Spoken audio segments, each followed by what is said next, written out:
Hey everybody, I'm Nico, and you guys can find me on Twitter and Instagram at NicoAction. That's NicoAction. And I'm TK. You can find me on Twitter and Instagram at xnate, xgrayx. And this is the first proper number 1 of our amazing deep dive into the MC2 universe. Now, we kicked things off with, like most things that we're going to be looking at, a ridiculous number 0 kind of 1/2 special discussing the kind of the background that went into this universe. And I walked away really doubting why we're doing this. But you said something that really has rung in my ears and transformed how I've taken my notes, how I've done my research. You said that for you, you're examining this as a historical document. That really has been like stuck in my ear since you said it. Do you want to talk a little bit more about what you mean by like looking at it as a piece of history? Yeah, I mean, we see alternate versions of the main Marvel Universe all the time. They generally reflect a time period, as any piece of media does, but a lot of them are unique because there is this financial component of we need to produce something else in case mainline Marvel continuity is no longer viable and we have another option.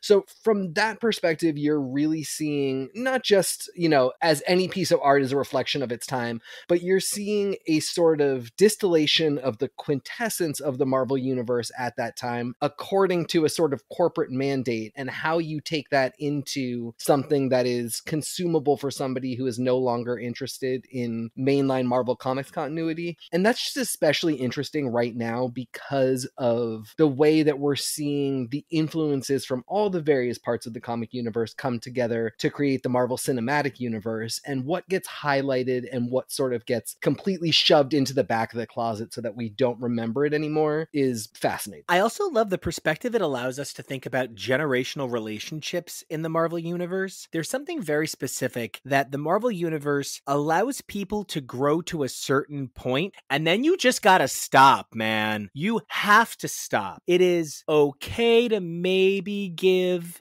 somebody a bonus kid, and I am looking right at you, Fantastic Four.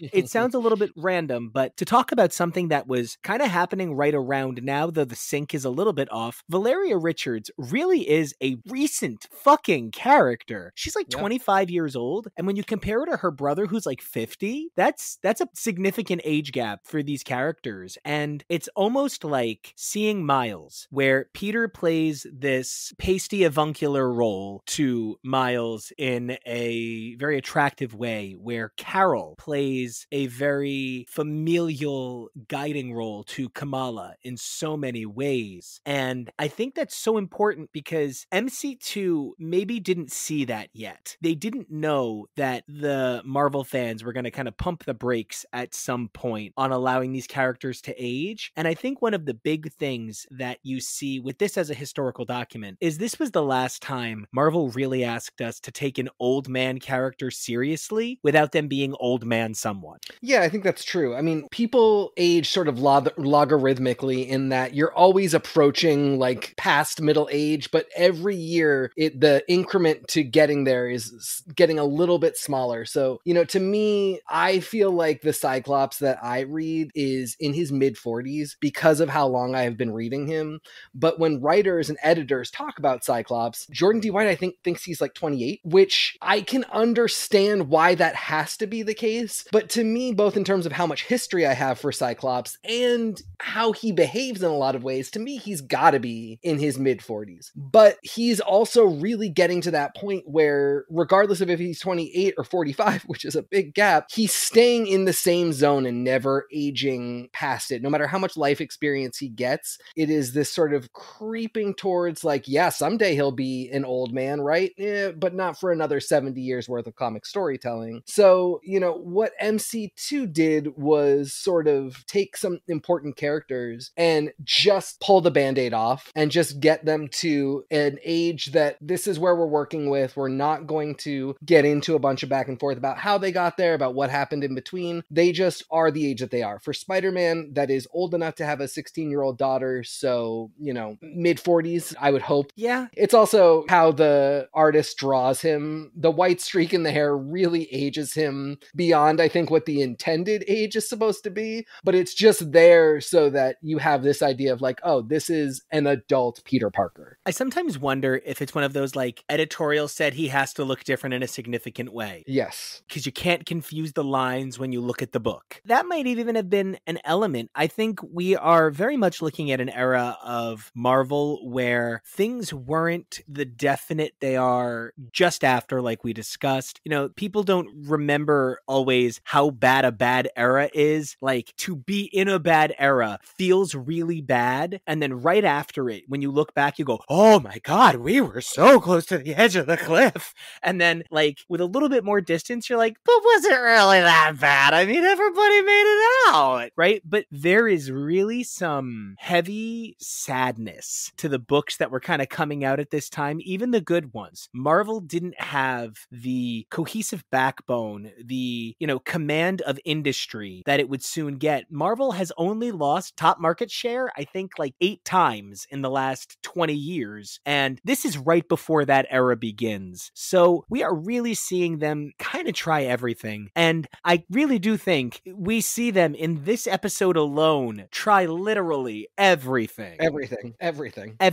We're going to be taking a look today at the first volumes of the first 3 series of the MC2 universe. Now that constitutes Spider-Girl Volume 1 Legacy, which contains 0 through 5. We're going to be looking at the version that was released in Digest, which is the version that matches the Marvel Unlimited website, which was released April 1st, 2004. These issues were originally published from October of 1998 through February of 1999. Now, the same time period holds true with the issues of J2 and A-Next that we're going to be taking a look at, but as this is where things get a little funny, and automatically, right off the bat, they're fucking with the numbers so bad automatically. We're going to be taking a look at J2 1 through 6 and A-Next 1 through 6, which ran into March because these each cover 6 issues, but Spider-Girl had 0. I can't even. And here, so, okay, J2 Volume 1, Secrets and Lies, is released and was released March 29th, 2006, with A-Next Volume 1, Second Coming, not far after in August. You know, these are so far out of order with where they would be with the Spider-Girl trades that were released alongside them, and the creative credits are a little wild. They're all written by Tom DeFalco and Ron Frenz, where applicable, mostly the A-Next stories. The pencilers include Ron Frenz, Pat Olive, Ron Lim, and then we get to the inkers, where we have Bill Sienkiewicz, Al Williamson, Al Milgram, Paul Ryan, not that Paul Ryan, Brett Breeding, and so then we're at the colorists, who are Matt Webb,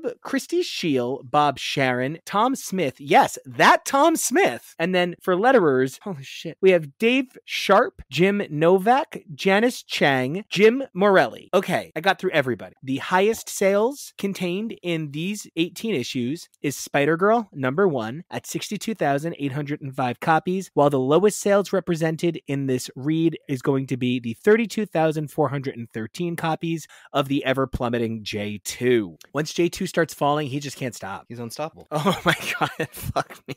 Oh my God. So, all right, now we're going to talk about all 18 of these issues because I did notes on them. But one of the things that I need to start with is something you said right away that really rang true with me. This was meant to be, anybody can pick these fucking books up and have a gay old time of it, but they're so quickly hyper complicated to read. The one that really galled me, where I was just like, absolutely not, was the A-Next J2 number 3 2-part tie-ins, which is there's a battle in A-Next and they only show part of J2 versus the Hulk, which takes place in the course of it, and we see the rest of it in J2. I already had trouble trying to communicate to you some of this read order, so that some of it is like this story goes in that other story. That was frustrating as fuck. Yeah, and it's, you know, a staple of comic books. We're used to it. It's something that if you're a comic book reader, you're paying attention to what the crossovers are, what the mentions are, what the continuity stuff that lines up is. If you are saying we're starting a new version of the Marvel Universe where continuity isn't as big a thing and you won't have to worry about the same stuff, to make the choice to then publish a story across 2 different books without any sort of part 1, part 2, without significant notification that that's going to happen. Of course you're doing it because it sells books. The idea that you have to pick up the other, if somebody is like, I only care about Juggernaut,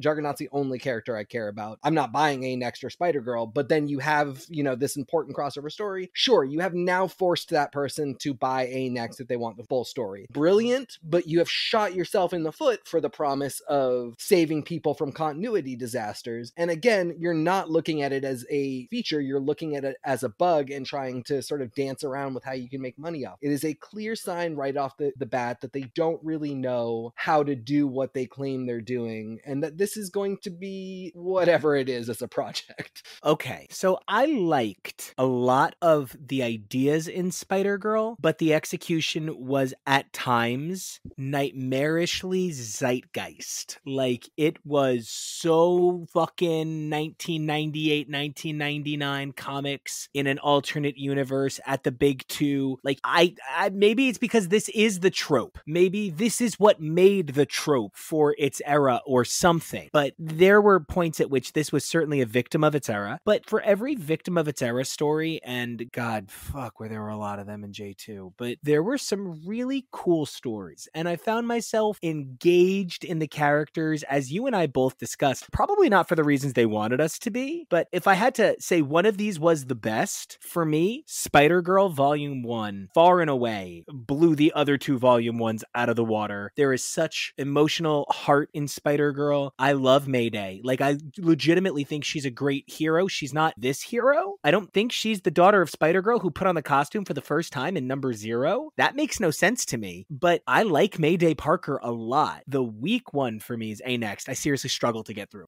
Yeah, I think that's correct, with J2 falling somewhere in between. On the lower end, but yeah. On the lower end, but, for you and I, for reasons that we've discussed as we prepare for this and that we will discuss, there was something, it had a little leg up for us that we were able to enjoy it a little bit more. But yeah, I mean, I think May, in these 6 issues, shows the most promise, shows the ability to be a character that, even though in these 6, I wouldn't say I'm not rooting for her, but I can't say that I quite care. But they're showing me all the elements by which, if good writing starts happening, I will care. She's given me Buffy Summers in a way that I'm like, if you treat her like Buffy at the best of times, I could get really, really into this person. They don't always get there, and it takes, we've got hundreds or dozens of issues of this to sort of read, to sort of see how they flip-flop on that. But for these 6, yeah, a lot of promise in Mayday. No, man.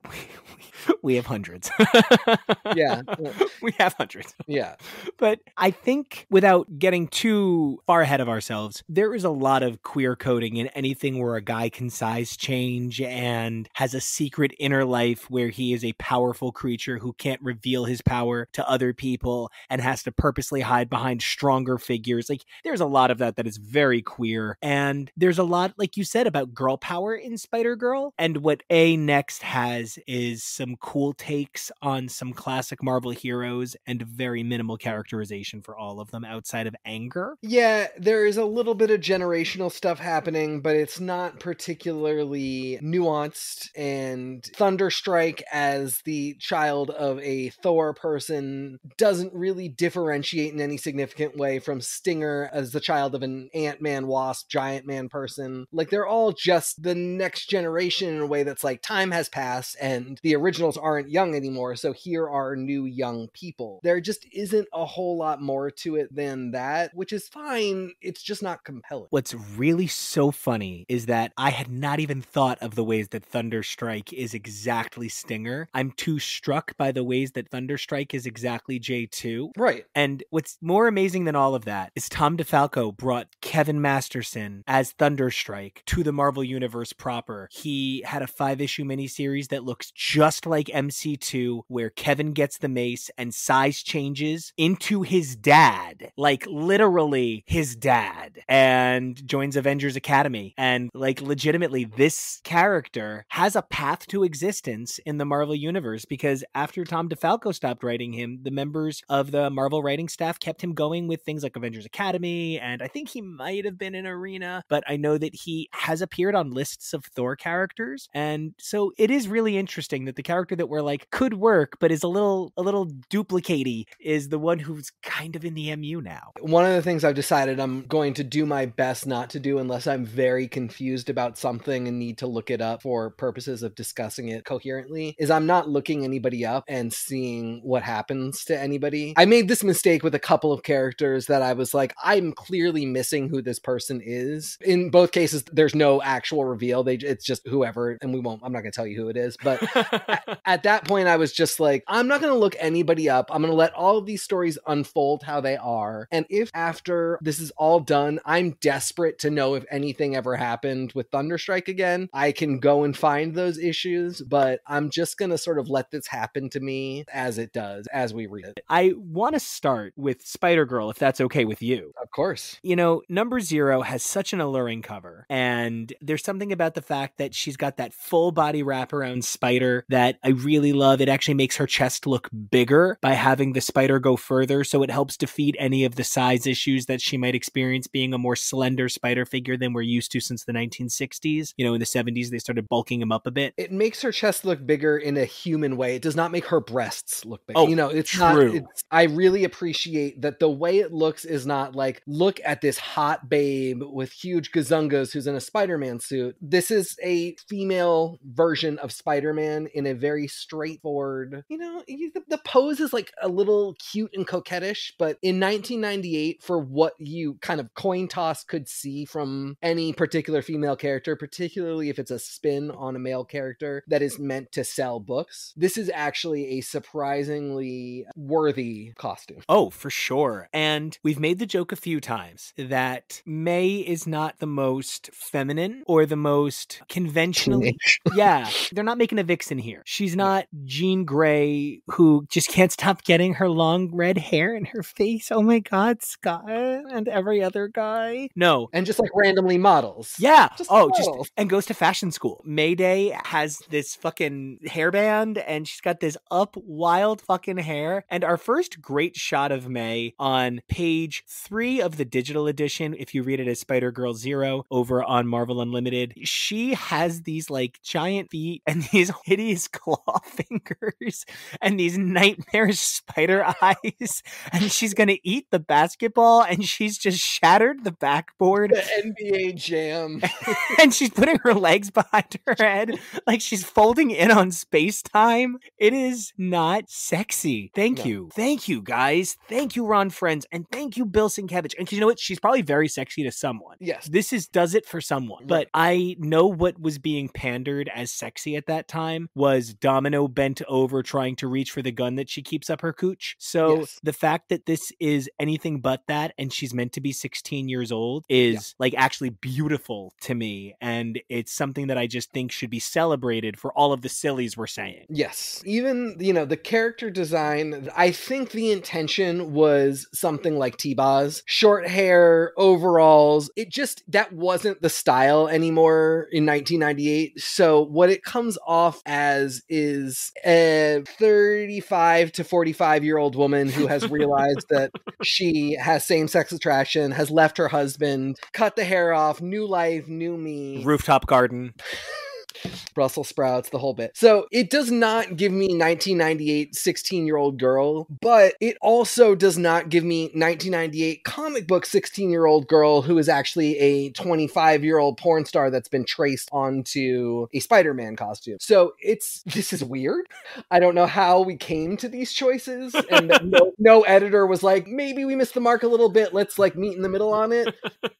But I would prefer 35-year-old lesbian to, you know, Domino pulling the gun out of her hoo-ha. Oh, 1,000%. And I think it's interesting that this volume of What If has like 114 issues plus a 0, and I think maybe even a 1/2. So like this volume of What If has like 116 issues, and only 10 have been put on Marvel Unlimited. And this is one of them. So I'm sure it's for the significance of MC2, but, you know, we're making these comments about what thought went into this. Maybe not a whole lot, and maybe on purpose, because one of the things that immediately throws me off, like I know that I went to perhaps a school that was not exactly like the casual high school experience, but our quote unquote nerds were also our jocks, and our jocks were also in theater, and our theater kids were also in band, and our band kids were also in FBLA, and our kids in FBLA were also cheerleaders. I'm not saying that it was exactly like the United Nations and we were this hyper evolved people and the cast of Stargate were going to walk through the Chapa Eye and come talk to us to learn how our government works. But like, it was certainly an experience that was far less Fast Times at Ridgemont High than this is. Yeah, I think that that's one of those things that we never talk about enough, which is that for most people, the standard baby boomer through old Gen X writing of the high school experience is incorrect. You and I are pretty solid. We're older millennial, but we're pretty solidly millennial. It was not uncommon for people to, if you were like, I'm really invested in sports and I want to succeed, you probably also did, had an academic pursuit, because these are all great for college applications. There's no college that is like just come, unless you are going to be a professional athlete, you need something more than being good at high school sports. So it was very common for people to do extracurricular activities, to have different disciplines in high school that they were good at. The nerds would also, like the science nerds would be the basketball nerds. Very, very common experience, but a lot of the writing that we got for our media still had things separated into these jock, brain, nerd categories that just, I think, were not super familiar to a lot of us. So again, I'll give this credit for being a little closer to that. I very agree. And it is even built into our fiction. We talk about how in order to be successful, you need to be able to do it all. So we've always had that the most successful people could do it all built into a lot of our fictional narratives. So sometimes when things get so reductive, it's often in order to help express the idea on page in simpler terms. The truth is, if Peter Parker at the end of high school pulled off his shirt in gym class and fucking wailed on everybody would have been like, what the fuck just happened? Peter Parker is jacked and the strongest kid on earth. But you can't keep selling us that he's a nerd who can't make it work with the girls despite his amazing spider body if you don't keep selling us that he is essentially the world's weirdest, most awkward kid. And as someone who frequently remembers being that kid in high school who was that awkward, I know a lot of it is self-created, right? But man, this is really hammering home. You can be cool or you can have non-physical interests. And those are the only two settings in all of high school. And even Batman Beyond did it with a little bit more nuance. Just saying. Yeah, part of it is so that May can be our bridging character that can take us through any corner of high school plausibly. And in that way, she sort of represents a more familiar ideal, which is why I say, on the spectrum of how high school is depicted, following her, you get a little bit more of this is a well-rounded person that does sports, that is also a superhero, that seems to be doing comparatively well academically, but her doing so is sort of to offset the fact that her nerd friends are getting beat up by her jock friends, and never the twain shall meet unless there is a supervillain attacking the school. And I think that's in part because as I read Spider-Girl Zero, it became increasingly obvious to me that Spider-Girl was not a May Parker vehicle. It was a Peter Parker vehicle. In, Spider-Man's daughter, What If? It's a very different story than Spider-Girl, the series. And this whole Normie, the kids of the heroes thing. Normie is the most cringe fucking thing. Oh my God. I mean, he is the most cringe thing I can think of. It's like somebody took the scene from American History X with the curb stomping and said, how can I synthesize that, but really inauthentically?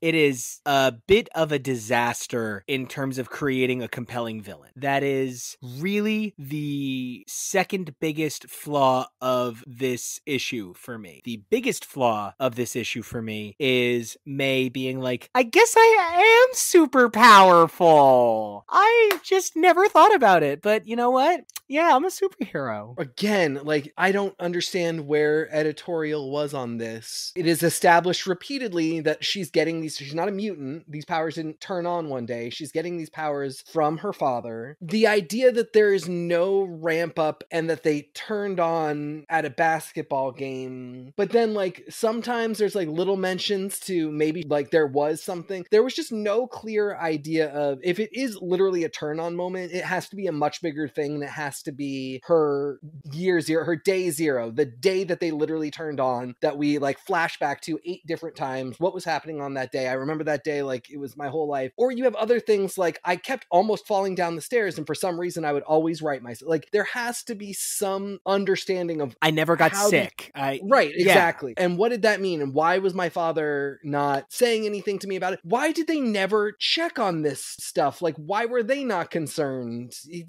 Dad's a scientist. Anyway, there was no sort of demand on the writer that he have an understanding of how this worked and how it was going to play into the mythology of Spider-Girl. This was supposed to be one of those things where it was like, don't worry about continuity. Like, she just has her powers. But the problem is that the story worries about continuity a lot, just not in the ways that it needs to justify itself. Because one of the most glaring issues with continuity, and it's no one's fault, like, I'm a really big fan of if you never said, then you never said. And if you don't tell me it's something, you kind of have permission to change it. If you've never said a character is an only child and you suddenly mention 9 siblings, that pushes my believability. If you suddenly mention 2, okay, sure. And continuity should evolve. But you sometimes wind up with page 14 of the What If Digital as Spider-Girl Zero, where you've got J2 in his father's armor, standing next to Speedball, standing next to Thunderstrike, Jubilee seemingly at the helm of the Avengers, and they work really hard to make this scene make any sense. I don't think they work that hard. Well, they're like, oh, sometimes she hangs with the Avengers that one time for 2 seconds. Her time with the Avengers was a blur. And then a random second time to do testing.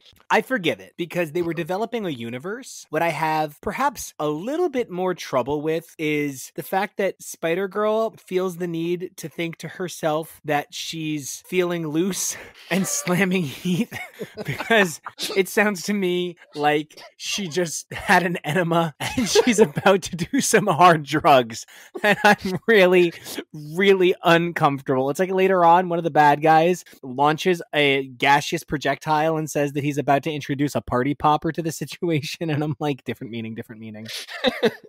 Well, or just like way too many ball double entendres that were not intended to be double entendres with Crazy 8, one of the unfortunately better designed villains of these 3. But his whole thing is he's just an athletic dude with a bunch of 8 balls that are like Hawkeye's arrows. They're trick balls, but it's just like, it's 1998. You can't say balls 8 different times. Balls. Yeah. He is Jenna Maroneying all over this place. Again, why was nobody like, this guy's really cool, he'll totally do for one of our early villains. Maybe we call them just projectiles and we don't use the word balls 8 different times and like have him make snarky ball references. Maybe we don't. Because we're still seeing that with gold balls becoming egg. Right? You can do it for a minute and it's funny, and like if you want us to take a character seriously and for them to have long-term viability, and in this case they have to be threatening. So there's an extra wrinkle of like, gold balls doesn't have to be threatening, and like anyway, Crazy 8 can't keep just talking about balls all the time. Like he has to we gotta fix this. But there's nobody at the helm when it comes to editorial. It's just, oh, DeFalco, you turn the script in, stamp, approved. It's going right into print. You know, and that is something that I didn't notice until I was putting together all of the credits so that I would be able to credit every amazing creator who put in the time to make this phenomenal bit of storytelling. And I mean that unironically. It really is something that we're still talking about literally 25 years later. So they had to do something right. There's no credited editor, which I ultimately found out means that Tom DeFalco edited the title and the line until issue 19. And it is very interesting because once we move into the first proper issue, it kind of already goes a little bit off the wall with her background. Her bedroom has a WNBA poster, a Cranberries reunion tour poster, which that's ultimately a very sad impossibility. And then if you look behind her eyeball in that giant panel that she's kind of ass first somersaulting over. I think that's a Daredevil cover. Like, that literally looks like the Daredevil Vil logo stylized behind it. Oh, yes. So, I already think there's some fascinating stuff going on with the meta statement they're trying to make, but I also think that one of the things that they had to spend a couple of pages doing at the start of the first issue was making up for the fact that that last couple of pages of What If #0, after the defeat of Normie, where she's just like, no, I know I am Spider-Girl, the issue just kind of stops. Mm-hmm. There's a couple of hubba hubbas, you're in your zone, it just works out, yeah, that it feels really packed in to just make us get to the end point, but issue 0 just ends completely. Yeah, I mean, and we don't know if DeFalco said, let me do this what if, it'll be a test balloon, and as long as it doesn't completely tank, let me do a full series and 2 more. We don't know what the process was by which this all came together. So this does have a very what if story vibe insofar as a lot of them, once they have put out their initial question and answered it, don't necessarily have a neat wrap up for the answer of the question. What if Spider-Man had a daughter? Well, she would probably be Spider-Girl. Would she be any good at it? Question mark. When you answer these questions, you have to really put a period on the end of the sentence of the answer. And a lot of what ifs don't do that. They give you that initial, like, here's the answer, but what that means and why we should care is sometimes very difficult for a what if story to get in there in the time allotted and sort of end the issue cleanly. This is a bit that case. I agree. And I think that's why the Fantastic Five are unavailable, is just a drop in and we see just a random Avengers, like they just want to tease us. They just want to get us interested in case this did work out. We get more because, once we transition out of that 0 and into issue 1 and we get pretty much this is exactly the high school situation. Like, I mean, it's every time we see the inferior Yama versus who's obviously going to be his husband. I mean, like, obviously they're going to get together because that's this 90s trope of bully comes out and winds up with his victim. Not that I know that that's going to happen and not that I'm rooting for it. But that is so this sort of Baljeet and Buford from Phineas and Ferb sort of trajectory that these characters are on. Well, it's just such a weird, they hammer it in time and time again to the point where it is disruptive to the storytelling. There's no moral to it. A moment will come up where they almost have sort of a bonding thing around a villain, but that moment of bonding doesn't take a next step that leads anywhere. Again, I have not read ahead. I don't know what happens. So maybe as we get past issue 12, something will happen with these two. But the way it is hammered in these first 6 issues, it does start to read a sexual tension because it is so nonsensical and nonstop that it reads like these two are so horny for each other, but completely unable to deal with it because they're 16 and, you can't quite be out of the closet yet. So I've been that kid. I was that kid and I recognize this behavior. Because it really is so over the fucking top. Yes. It is, every fucking page is somehow, Moose versus Jimmy, to the point where Brad doesn't exist. And Brad is meant to be her love interest. Brad is meant to be the guy that, we want to see her wind up with. He's handsome, he's blonde. There's no room for him. No, because it is entirely this conflict between these two boys who, like, everybody around them, May is ostensibly friends with both of them and also it has super strength, like could be doing a lot more to referee the situation, but Brad as well, like the two of them, there's even a potential story in like, hey, our friend groups are having trouble and we want to bone. Let's work on a project that is fixing this weird situation that won't stop, that has gone completely off the rails, and it'll allow us to spend time together and, we can give each other our flowers. 1000%, because it really does start to get like so far into it. This is an independent European gay film, right? Yes. They're going to beat each other up in a back alley, and while in the hospital, they're going to hold hands suggestively. Yes. Then they're going to just take a train somewhere, and the movie's going to end with the train going around a mountain, and that's the end of the film. That's it. And it's formative for a generation of children that didn't have gay cinema in their own country. And inexplicably, the entire score is nothing but Rondo the entire time.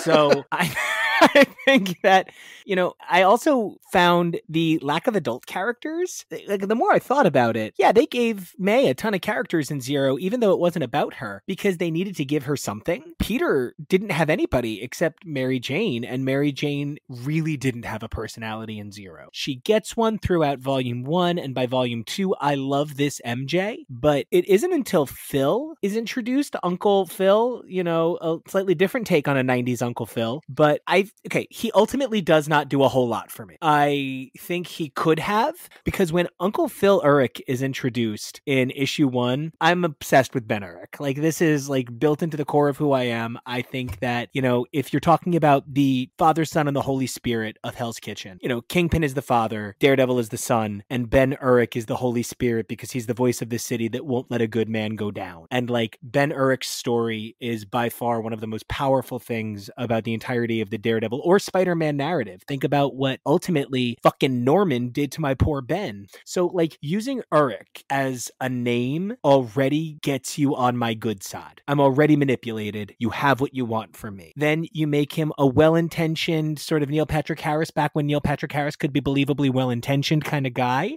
And I'm in. I think he's one of the more compelling things about the early Spider-Girl stories. So you and me differ a little bit in that. I'm new to the Hell's Kitchen side of Marvel through you. And so Ben Urich is a character, and the Urich name set off alerts for me of like, oh, this is another little tie to the continuity they claim that they have no interest in. Not necessarily a bad one. Okay, I'm here for it. Who is he? He was the Green Goblin. Believe me, yeah, now of course I know he's the Green Goblin because of the insane things that happen in this book. But with such an iconic name, as soon as I saw it, I got confused because I was like, surely he would be the young, plucky journalist who is going to start following May when he realizes there's a new Spider-Girl in town. Like, surely it's going to be something like that, because Ben Urich is such an important name when it comes to the journalism side of Marvel, which is a small little slice of the universe, but one that, is important when it's used properly. Yeah. I thought that's where we were going with this. So, the fact that he's Peter's assistant, I can see where you're coming from, and he is a good character. Once it all settled and I realized that this was who he was going to be, I just sort of thought, again, you told us you weren't doing continuity, and then you gave us this piece of continuity, and then you didn't even use it spectacularly. Okay. I almost wonder if between the Phil Urich, the slight Daredevil slice on the wall, and the fact that she's basically in the Man Without Fear costume for this issue, because she doesn't have her Spider-Girl duds, I wonder if it was all meant to be like a loving tribute to Daredevil, knowing that Dark Devil winds up being such a big player in this. I love Dark Devil.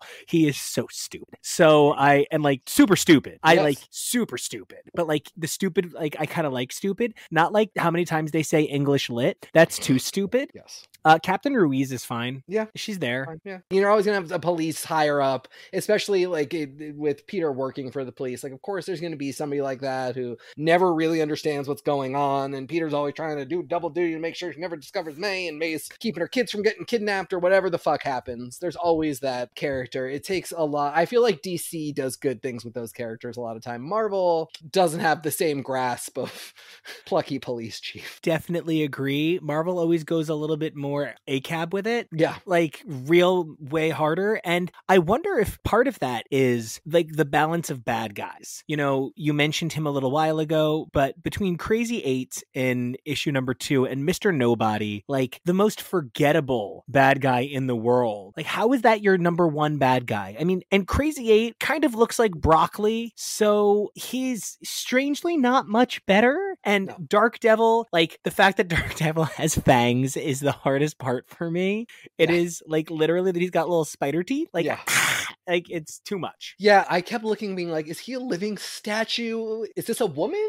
Why are there fangs? Like, I have so many questions, and I'm excited because I know that we'll be getting some answers. That woman thing was on an insult, by the way, to anybody listening. I would have been totally cool if Dark Devil was a woman. It's just a weird, like, the costume is somewhat feminine in a campy way, and then with the dialogue and just the silliness of it's just unclear what we're getting from this character. I have been secretly observing you in action, little girl, and I find you lacking. But to me, like, when I started reading it, I was reading it in like a silly, like, I've been like, I've been secretly observing you in action, little girl. Very him from the Powerpuff Girls. Exactly. So I'm excited about this character. It, again, just didn't feel like there was anybody saying, okay, who is this? It's not really clear to me. Let's pull some things together so that whatever you're referencing or whatever you're trying to say about him is a little more clear. Because I think that this issue, more than the first two, is buying time. And it's so weird to talk about how Spider-Girl is collected, because Spider-Girl was collected in a sort of must-have edition. Marvel must-haves were kind of like a mega-sized reprint of a couple of issues in a row, and it was 0, 1, and 2. And then the first trade, which came out shortly after the series started, was 0 through 8, and then there was nothing until 2004 when they collected 0 through 5.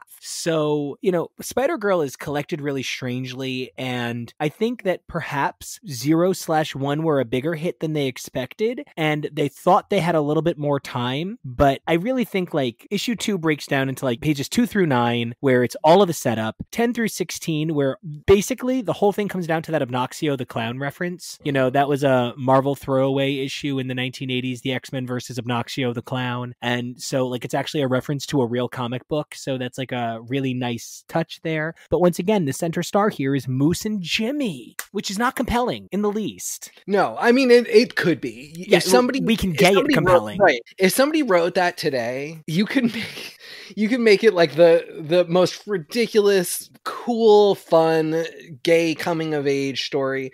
It's just so obviously not intended to be that. There's even little things that I don't know if are meant to be as, I don't know, I feel kind of weird about it, but like May's girl power shirt in a lot of ways doesn't work for me. It's the women's symbol sign and the word power below it, and it just feels kind of like this was their idea of making her a feminist, not actually show her do anything feminist, not have her have feminist causes, not have her have feminist concerns and a desire to see women furthered into equality, but rather that's a way we can show that we have a very modern thinking young woman on our hands. And shorthands like that are very dangerous when you're trying to create a character who's meant to be representative of something very big. Especially because she does butt heads with her father about being a superpowered superhero spider person, but the writing just misses the on-ramp to have that discussion be partially about her being a young woman with power who is ready to do something with it. She is a person, she is the child of a superhero, and so that superhero is concerned about his child, but there is a moment where he could sort of be saying, it was fine when I did it, I'm me, and her to sort of call him out and say like, is it because you're a man? Because I can do all of the same things that you did. Recognize that whatever your like biases are around me doing the same activity, they're your biases. They don't have anything to do with whether or not it's appropriate for me to be doing this. It just doesn't ever get there. It's just this fight between parent and child where the parent really has no good reasons for this mandate. And yeah, we're kind of left with a shirt being the thing that talks to us about feminism. And that is a huge problem with this entire run. And I guess this is a good point to kind of hit my first, if we're doing an MC2 drinking game and we want to like point to found a crack in the foundation. One of the biggest problems is they were trying to operate under a dual modality in an era that was looking for something very homogenized. We were moving toward serialized storytelling where the narratives were beginning to take 5, 6 issues, and even then the connective threads ran much longer. So even if you presented it as a 2-part story, it was actually parts 3 and 4 of 7 that just happened to be the 2 parts that were only about Rogue and Joseph. But Rogue and Joseph are going to meet back up with Storm and Gambit and Beast in part 6, and then that's part 7 too. They were trying to say, oh, we're not like that. We're not so serialized that it's impossible to read without having read the last 5 or 6. But you wanted all of the modern conveniences. You wanted all of the benefits of that sort of deep dive into character retrospective and personality complexity that comes along with those sorts of decompressed stories. But then you weren't giving us the fodder. You weren't providing us that level of characterization. Instead, we get Jimmy and Moose just trying to fuck in the hallway. Well, and also you want everybody to buy every issue. You've released 3 series. They're weirdly interconnected. You very clearly are saying, buy all 3 of these. Trust us, just do it. This is a new universe. Buy all 3. You'll get into it. But also you don't need to buy all 3 because it's not necessary. And but you don't even need to buy them month to month. Right? You don't need to buy month to month, but there's no benefit to doing so, but you should do it anyway. Which is why when we roll into the 3rd issue, and by this point, she's just sort of defeated Mr. Nobody and Crazy 8 and Norman all the same way, just kicks them. That's it. She just kind of kicks them. And she gets that famous spider flying across the page look, and then the story's over. I appreciate the Fun and Games with Fantastic Five joke, because Fun and Games was the name of another classic Marvel magazine that featured word searches and word jumbles and coloring pages. Anytime Marvel does a coloring version, I'm always like, you mean you can just throw away your money? Right? That's what those are, right? So I loved that. You know, all of the titles that month had matching things like that, like Fun and Games or Down and Dirty, that kind of thing. I hate the Fantastic Five. Yeah. Fantastic Four is take them or leave them. Yeah. For me, in the first place, you should check out our coverage on HTML, where we thought the best Fantastic Four movie by far is the Roger Corman movie, because it is the best Doom ever is. That Doom is hysterical in all of the ways you want your Doom to be funny. He's amazing. I think that that's my favorite version of the Fantastic Four, is indicative of a very shaky relation. Oh no, I love the Thing cartoon where the Thing has like kid sidekicks, and also then 15 minutes are just dedicated to Shmoo. But you should definitely check that out. I don't care for the Fantastic Four, and I don't care for the Fantastic Five. No, I mean, I don't know where to begin. Franklin is a neutered, angry... Oh no, he's a sex symbol, don't you know? Oh god, and then there's that part of it too. Like, the complete lack of understanding about Franklin's powers. And I just don't understand how we got here, is what I mean when I say that. I don't understand, because we're just coming off of Onslaught, where Franklin is capable of doing literally anything. Yeah, he's God. And now he's like, Side Blast? I don't know. His father's some horrifying abomination he's a brain in a vat, which is never discussed, and he's never like, I'm so sad that I can't hug my child. I'm with you. No, I'm really with you. There is such a divorce from and it's so crazy, because jumping ahead slightly, the month Fantastic Five #1 comes out, it's one of 6 Fantastic Four comics that come out that. They really were a property when this was going on, and it just, I don't get it. Johnny as a leader is the least plausible thing that has ever happened in the history of any Marvel universe. Johnny is never the leader of anything for any reason. Every single other person has to have died for Johnny to be the person that you call to lead any kind of team. Johnny wouldn't even be the person I would put in charge of Johnny. Yes. So it's spectacular to me that we're meant to buy that. I understand what part of this is. It's like think about the contrast. Earn my contrast. Right. Earn it. This is the Fantastic Four are the first family of the Marvel Universe. I don't know that is often an earned title, but when it is, it's great. And the idea of a family of superheroes we've seen in other stories like The Incredibles is a really compelling thing. This was a blank slate. The idea that they would use different characters, since they're doing that anyway, makes a ton of sense. Choose the right ones and give us great roles for them, such that we say, this is a new kind of first family, but I can see why, as a 90s spin on the idea of the nuclear family from the 60s, this is fascinating and interesting, and I get why everybody loves these people. I can't say any of that about this. No, I can't. And it doesn't help that this issue goes out of its way to be purposefully unclear at times. Yes. So you've read ahead in Spider-Girl. So without discussing it too much, this villain is ultimately the linchpin of how Spider-Girl continues to exist. This character and the story he leads to is the pivotal moment that they use over and over again to tie things between the MC2 and M universe. Yeah. So this character, who's not even named here, Spiral. He is named very briefly. Oh, okay. Because I definitely... Our old pal Spiral, they say. But there's no how he's their old pal, and there's nothing. You do get the name, but you don't get any sort of indication of why this person is important or what he means to them. You're absolutely right. It's on digital page 10. You're absolutely right. It's clear that he means something. It's clear that this is a relevant, but it's like there are 2 pages or even 2 panels of missing exposition that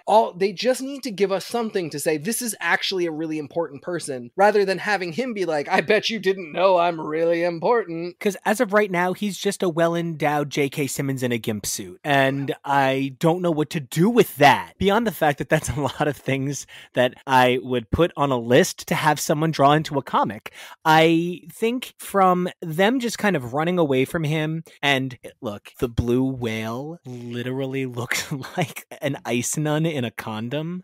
And it is like the worst look I have ever seen, bar none. He is embarrassing. When a friend comes up to you and goes, do I look good in this? And you have that thing where you can be like honest or you can be gentle. This is one of those things where the person would be so embarrassed if you let them go out like that you would fall on the grenade and you would literally let them hate you for a little while to just be like, no, you look stupid. Don't ever for any reason go out like that. Ever. You should be embarrassed and I won't let you do this to your legacy. Is this a pre-MC2 canon thing? I have to be honest. I don't know if the blue whale is real. Just for listeners, Phil Urich is talking about other identities that he has had besides Green Goblin. And one of them is the blue whale. Whale like a whaling, a screaming. He's not an aquatic creature. It's just the stupidest, most horrendous costume. I don't know. He looks like a blue and white traffic cone. He does look like a blue and white traffic cone. He looks like Mr. Freeze's cousin, Mr. Slushy. Mr. Freeze, that's exactly, yes. Yep. And again, this issue just ends. Like, it just stops. They just kind of beat Spiral. And there's all of this stuff about May flirting with Franklin, which is only weird if you think about the fact that Franklin is like 8 in the Marvel Universe at the time this universe launches, and the baby that would have been May would be like 8 months old at this point. So it's just a little weird that like we're meant to just immediately buy them as flirting comfortably. That's a tough sell for me. I mean, that's one of the other problems with MC2 is the idea of the timing is very obviously clear to Tom DeFalco and somebody with a broad knowledge of a lot of spheres of the Marvel Universe. The best way to think about it is Marvel Universe started when it started, and every story up until this starts has been in approximately 18 years. So the 1998 that we are in this book, everything that happened in Spider-Man continuity and a ton of stuff that we didn't know about all happened prior to 1998. So before 1998, he has to have been Spider-Man, fought the Green Goblin a number of times, met Mary Jane, had a child, and then 16 years have to have passed. So it is 1998. It's not the future in these, but it wasn't 1998 16 years ago, and it's now, 2004. It's 1998, and everything in these stories and that we know is like broadly Marvel Universe history happened before them, which is just an odd decision to make about how the continuity is going to work. And it's very confusing, especially because with all superhero stories, there's a lot of like futuristic technology that shouldn't exist in the time period that it's in. So it's sometimes tough to tell if this is the future. I'll say this much. I really thought I was time traveling back to the 1960s when I was forced to read Spider-Girl number 4. I genuinely thought up through the beginning of this issue, number one, just kind of thought that they were vaguely like pretending to just kind of not notice that she was Spider-Girl. Like, I thought they were just kind of like, I don't notice it, it's not happening. And it turns out they're like actively against it. And then we get to the most like classist thing. I'm just so fucking horrified. Like, genuinely, this janitor at this school who no one bothers to know the name of, to the point where when somebody knows the janitor's name, somebody goes, oh, you know his name? First of all, his name is Janitor Hackmutter, and he hates these kids so much that he's been hoarding things, and one of them turns him into a giant dragon king. It feels a little unfortunate that it has kind of like an Asian stylizing on a guy stealing an amulet and using it for evil, and it's classist, and this story is the first like fucking F This is the first like actual 0 stars I'm giving. There's a couple of stories, like the next issue I think is the best issue of all 18 stories we're talking about today, but this gets an F. So we have to discuss that the thing that sets this janitor off, who has hated these kids for a very long time and has just sort of seethed quietly, the thing that pushes him over the edge is getting caught in the wild storm love affair between Moose and Jimmy, who are at it again. Their love that cannot be contained within the panels of this book spills out in such a way that they injure this janitor, and neither of them has the sense to just apologize. Yeah. To just give any indication that this is a human being that they have in some way inconvenienced. Jimmy's a little bit better about it, but really he's so obsessed with Moose that he fails to sort of properly acknowledge the humanity of this person who, this is the straw that broke the camel's back. He goes into his hoard that he has at the school where maybe he lived in like a closet, have no life, and just are creatures that are like offshoots of the school that live inside of it. So he goes there to the hoard of things that he has, and one of them is accidentally a magical amulet that turns him into, yes, a weirdly orientalist dragon king person that now just wants to murder all of the students. And I think the thing that offends me the most is that he doesn't specifically just go for Moose and Jimmy. Yeah, he's like a hate monger. Yeah. And, you know, I also, side note, my personal Venom is Flash Thompson. Like, and he's not everyone's favorite Venom or anything, but he's my Venom. And so I kind of love over the hill gym teacher, definitely has a secret grinder account, Coach Thompson, and, you know, likes to talk about when he was a wrestler to the young strapping lads that he meets up with. Nothing gay or anything. Don't look me in the eyes. Yikes. And I just hate this issue. I feel really bad about it because, you know, I try to find something really positive to say. The ending makes me not remember how much I hate the beginning, maybe, because the ending is a different kind of annoying. But I genuinely thought this issue was offensive, and I would like nothing more than to not have to read it again. Yeah. That said, a touch of Venom is, you know, I make this joke that if you're going to do like 12 issues of something and you don't hit the big things that everyone expects you to do, they're going to demand them in the sequel. So if you're doing like a Spider-Man story and you don't hit Venom in the first thing, that obviously Venom has to go in year 2. I thought the balls on doing Venom issue 6, technically issue 5, was awesome. I thought this was brave. I thought this was clever. And the fact that the first Spider host is Spider Venom and it's Peter is so intense. It's frightening. It's really a way to force us to deal with that Peter is still a threat in a lot of ways. And I really like that, because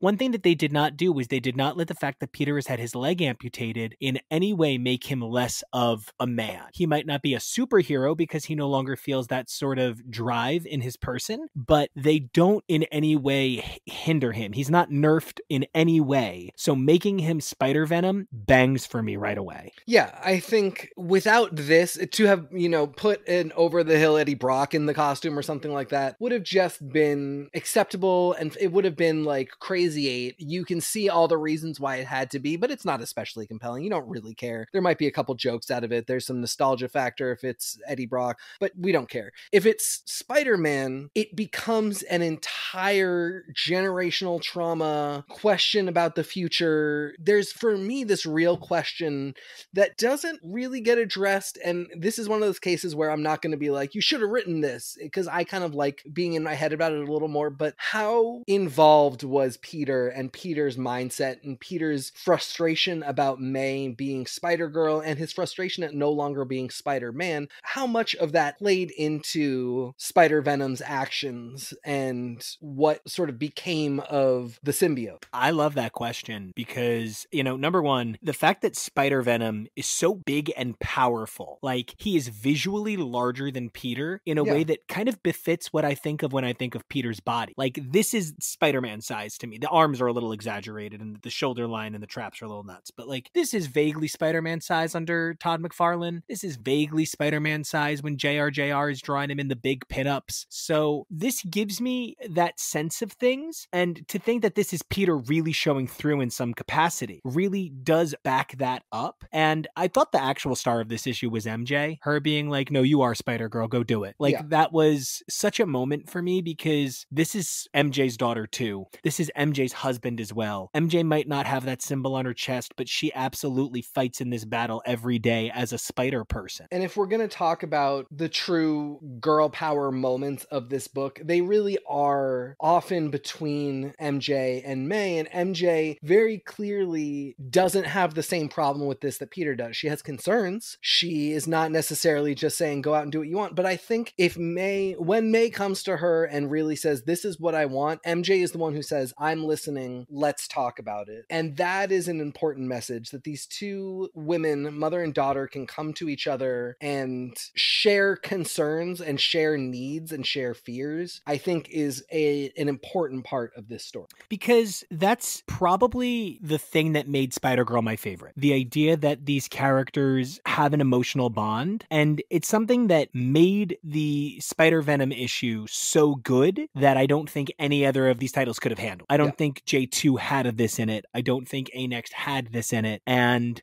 definitely my number one pick of this round of issues, and it maybe ends a little conveniently, it makes sense. I don't love, oh God, you killed Uncle Phil. Oh, he's fine. NBD. Like, that's a little stupid. But other than that, this really had what I was looking for from an issue. The fact that Blue Whale could take out Venom is a little ridiculous, but I'm in. Yeah, and it's the sound thing. I mean, I did appreciate there was some internal logic to what it was. Visually, it looked a little silly, but, Venom having sonic weakness and Phil having access to sonic power made sense. Again, it's continuity. In order to get the full effect of that, you have to understand these two things that you do not understand unless you have read comics. But that's okay. That's great. You've been embracing it by this point. We might be in a very different place. So, all said and done, how do you feel about the first volume of Spider-Girl? I'm not giving it like a crazy score. I think I'd have to give it like a B minus if I'm being realistic, B plus if I'm being promising about hope. Yeah, I think I'm going to say B minus for execution, B plus for aspiration. Yeah. I can't be quite as positive on J2, and I'm positive on J2, but I think the most positive I can be on J2 is like a C. And the reason is because J2, for the most part, is 3 short stories per issue. It's usually an anchor A story that runs about 10 pages, some sort of 2-page waste of my time, and then usually some sort of C plot kind of backup story. And I talked about it a little bit, but the whole thing is that Zane Yama is Juggernaut's son and recognizes for the first time on page 7 and 8 of his first issue that he can size change into his father. And, just like size changing and body transformation are a huge part of queer fiction and queer culture. So this was very definitive for me as a young nerdy guy with messy hair and glasses. He also looks very much like Tim Hunter, who is a character that I very much loved at this point in my life. His introduction story is almost frustrating though, because it's so by the numbers. So we got to say he size changes and goes to the other end of puberty. He is, right now he's a 14, 15-year-old boy. He becomes a man. He becomes a man. He's hairy, he's big, like he fully goes to the other side of puberty. The other thing, I think it's important that just people be aware is happening in the background and is another odd miss. We have Zane Yama, we have Jimmy Yama. There is the Yama name for some reason features prominently in these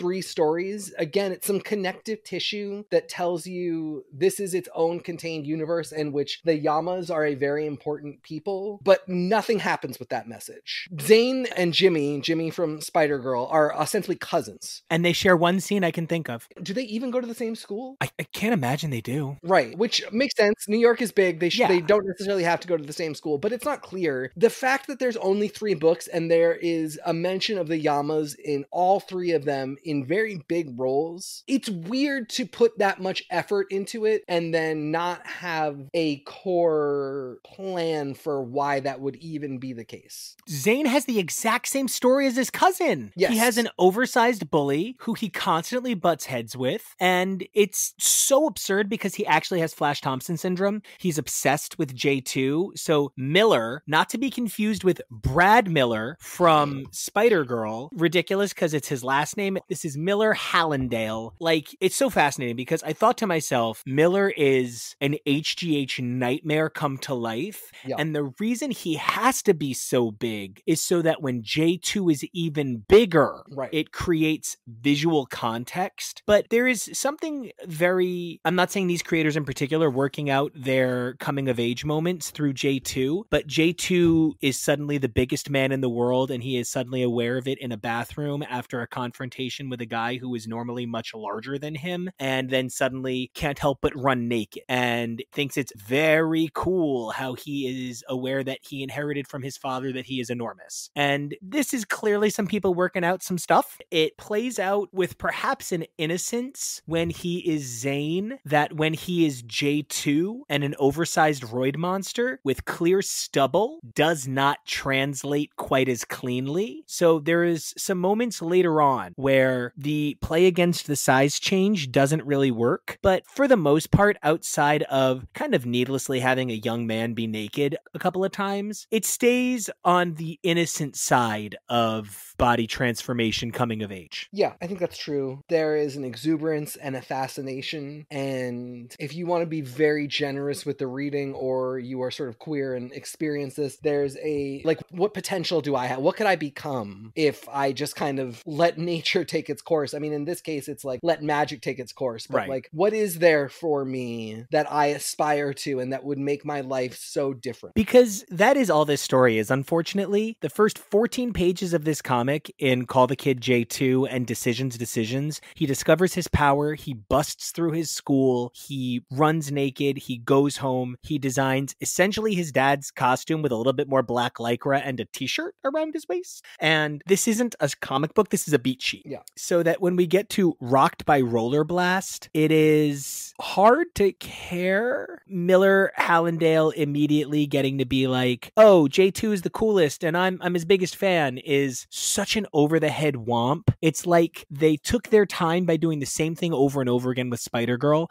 so they thought they could just bang out every kind of story with J2 in the first issue, and it, down to the last page shock reveal, it really feels like you're forcing me to run along, and it's tough. You're running along, but for what purpose? There's nothing here that you're like, I gotta know more. Yeah, I don't find myself eager to discover what's going on with J2 anywhere else. So, like, I am now aware, reading this and doing my notes on it as an adult, that a lot of my attraction to this was, you know, the queer coding that we've talked about. And I find the covers of J2 actually really frustrating. It's much more in the second half, but that the second cover says it had to happen. It's issue 2.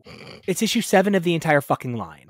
You can't say it had to happen already. Shut your mouth. And I think part of that is the humor of using tropism on the cover. But, you know, once again, we have a parent that's like, don't be a superhero. And we open up on another bad guy that's just kind of somebody in black lycra. And once again, there's like a bullying situation. But this issue had the tie-in to A Next. And again, if you're not reading A Next, what the fuck is Jarvis doing here? Yeah. So, I don't know. I don't think there's even much to talk about with Rollerball or whatever his name is. You know, he has a buffer zone. He's like a personal force field guy. No, isn't his name Buffer Zone? Oh, okay, sure. It's that generic. I Yep. think Miller saving J2 is interesting because it sets up some stuff later on where J2 is like, I'm stuck with this guy, then I'm going to use him to my advantage, which is one of the things I like the most about Zane. The fact that he has the same setup as his cousin is redeemed only by the fact that he goes in a very different direction with it, and it doesn't get so comically homoerotic because it just won't ever stop. It does other things, and Zane has a much cooler head and is much less like dealing with such internal strife that it just makes the whole thing weird and sad. So he just has this guy who's like, I know he's a dick, but I also know that I like can turn into a giant, and when I'm a giant, this guy loves me. So like, it's all relative. Life is weird. Like, people, everybody's human, which is funny and great and and fine. Never really leads to great storytelling, but we don't thankfully have that same thing as with Jimmy and Moose, where it's just like, this is still happening and they haven't kissed yet. Because I really think we can say that Miller's super hardcore simps for J2. Like, yeah, he legitimately walks around like everybody is inferior to me as a man. But as soon as J2 walks in the room, he's like, that guy's bigger than me. I'm in love. And like, he creams his pants for this guy. Zane isn't in love with Miller. You know, Zane loves this idea that he's J2 and he can be huge. When he's a little person, he does not covet Miller. At all.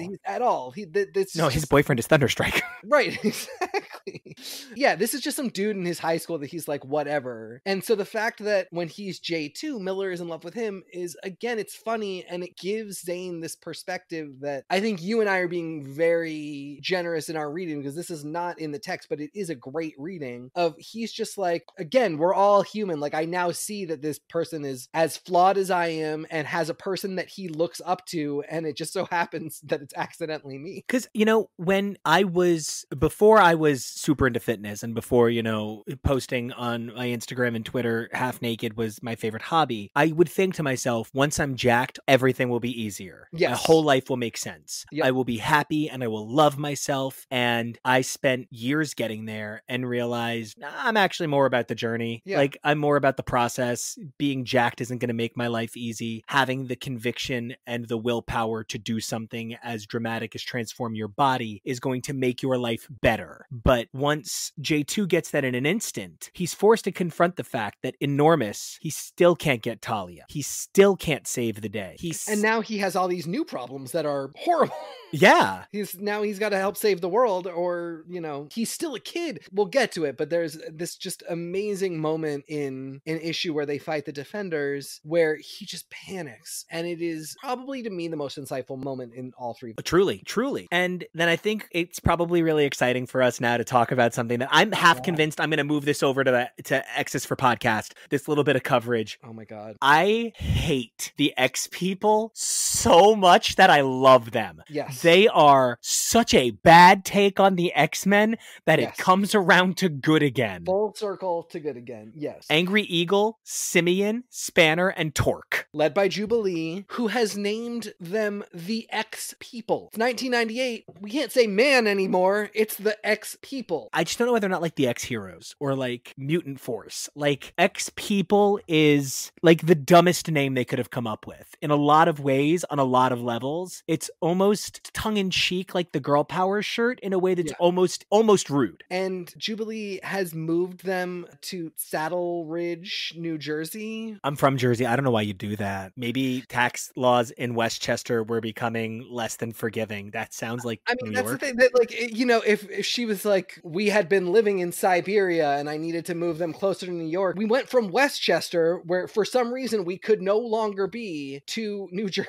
Well, and now let's talk about the star shitbag of the second issue, this story. Enthralla is the worst ever Mesmero mastermind with the most forgettable garbage pail design. She is not even the kind of thing that would get drawn into the background of a Morlock pinup in most X-Men comics. But because these X-Men are just so... gosh, you know, if Hoxpox is a TI-89, these X-Men are an abacus. And Enthralla is the counting on your toes to get to 20 that, God, she's so sad that she comes up again in this universe. Is that any of these characters, this is the worst version of the X-Men ever, and I'm here for them. It's also hilarious that they've got new versions of X-Men uniforms that are a new blue and yellow, but Jubilee just stepped out of the 616 continuity in her Generation X outfit and suddenly became an adult that is now running this new school. I get that part of this universe involved Larry Hama, who I'm a huge fan of for his very long, brilliant Wolverine run, and his use of Jubilee made her very cool with adults. Like, for the most part, adults are like, you can keep your fucking kid characters away from me, but Jubilee is a cool kid. And I think that was part of the thinking, but the biggest problem problem is this is our first time talking about the X-Men in this universe, and nothing happens. No. There is no story. It's just a training montage. And there's no promise of anything else. With every other version of a property from main Marvel continuity, it's like Fantastic Five are still the first family. There's something huge there. Dark Devil, big promise of future things to come. With the X-Men, it's like, don't worry, we didn't forget they exist, but we don't want to do anything with them. Really, I think they're holding them for another series that they will appear a bit more regularly in later on. But this is, I think J2 is meant to be the X title. And it becomes much clearer later on that J2 is meant to be the X title. But because Juggernaut is so much more than just an X-Men villain, there's other stuff they want to do. They want to see him fight Thor. They want to see him fight Hulk. They want to see,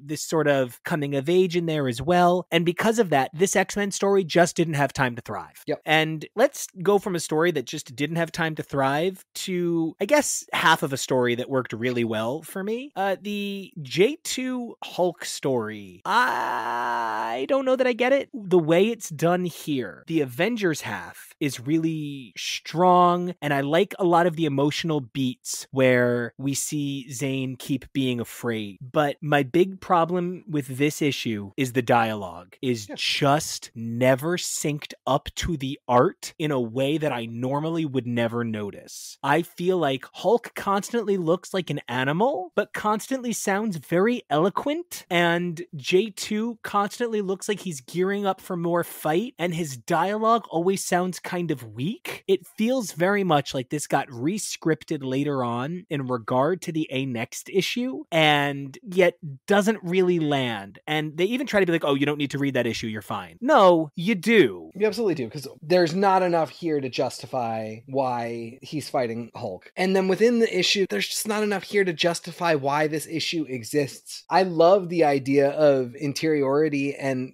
these two powerhouses having a conversation of some kind, but they're not really having a conversation. They're repeating the same beats over and over again. And the most interesting beat we got was in the Avengers issue, which is, oh shit, this is still actually a kid. This is still actually a 14 or 15-year-old who has been charged with doing life-saving, universe-saving work, and he saw something fucked up and got scared. Amazing idea. Really good thing to see in that issue, but it's not something that can then fold into a whole other issue without incredible writing behind it, without a ton of intention, and without, a desire to bring that into future issues. And none of that is here. It's just like, hey, that one fight that you saw, there's more of it. And then the problem is the two backup stories, Self-Defense the Zane Marco Way and Ghosts of Halloween Present, both of them are just when Zane gets big, he turns into a roid monster. Yeah. Like, both of them are just, now that he's strong, he beats people up. But he's still a good kid.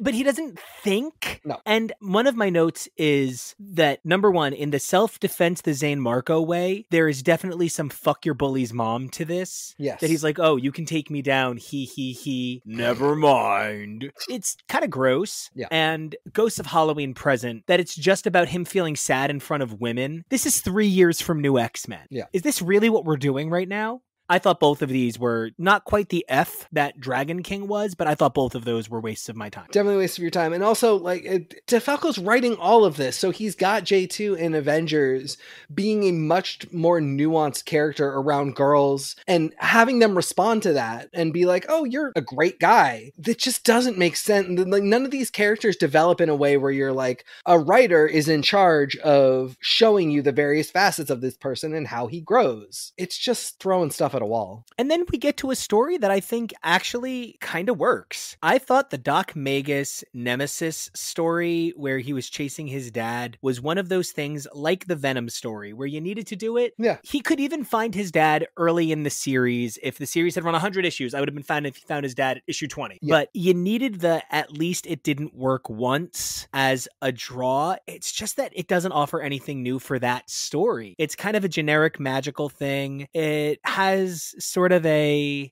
kind of a psychic battle kind of feel to it. But in that regard, it's not really J2's story. It's kind of Dr. Magus' story, because Dr. Nemesis is someone different. This is Dr. Magus versus Nemesis. And I wish they had just spelled Nemesis right. Yeah, and the original issue of J2 starts off with this thing where he says that he has nightmares of being chased by the Juggernaut. Those nightmares sort of come back into play here.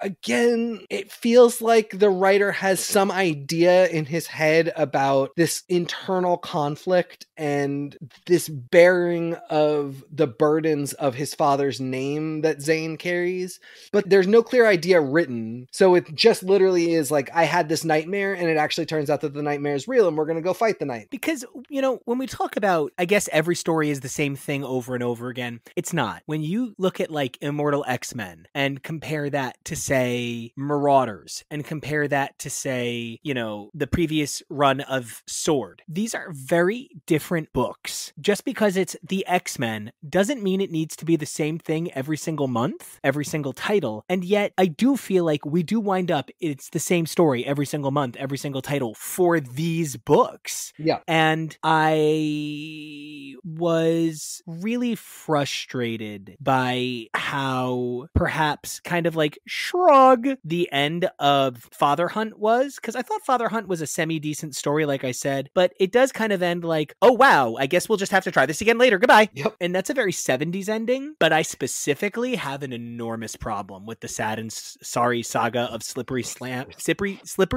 the sliding man. I can't even say it. And my problem with it is there's a joke in this issue that is not okay one way or another. When it cuts to the very last page and Sam is in a full body cast, I have to assume that dialogue that he got injured in prison is a rescript, because J2 putting this guy in a full body cast would have been too far. But suddenly him slipping in prison is bizarre. The other thing is he slips on a bar of soap in the shower, which is kind of prison for was sexually and physically attacked in the shower. So this is either they realized that they were about to have a 16-year-old boy shatter a man's body and replaced it with homophobia at the expense of people being physically violated in prisons, or they just weren't putting that much effort into their art. Yeah, again, an editor. And the problem here is the editor's the writer. Right, exactly. And that's not, it's just not a thing where you should be doing both jobs.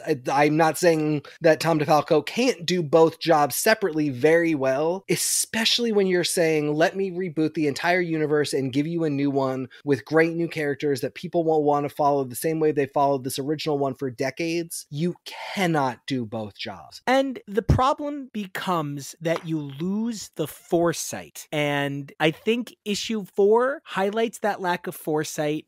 Father Hunt might have even been like and when we get to it, that's the story we'll write kind of story. Mm-hmm. It's issues like Wild Thing, issue 5 with the Aftermath story, that I think maybe show that there was some thought put into this universe. It's of note that Wild Thing number 0 was released earlier than the rest of the Wild Thing series. So, she was definitely thought out early on. I think it's interesting that she's the daughter of Wolverine and Elektra, and that in this universe, Juggernaut and Wolverine became something of unlikely best friends on the X-Men together, which is revealed later on. So I might cut that. We'll see what I do. And I don't know. I like this story. I like her. I like how fucking big and thick Wolverine is drawn. I like that Logan pretty much tells Kane that this fight is over, and Kane says, you know what? We're good. Oh, I called him Kane. Yeah. I meant Zane. That's what happens when they look the same and their names rhyme. Yeah. So I don't know. For me, everything but the fact that her name is Rena really works. I think Rena's a weird name, but for this character at least, because then she's Wolverina. Right. That is incredibly weird. It does feel like they were like, I want to name her after you, Wolverina, and then her code name will be Wild Thing.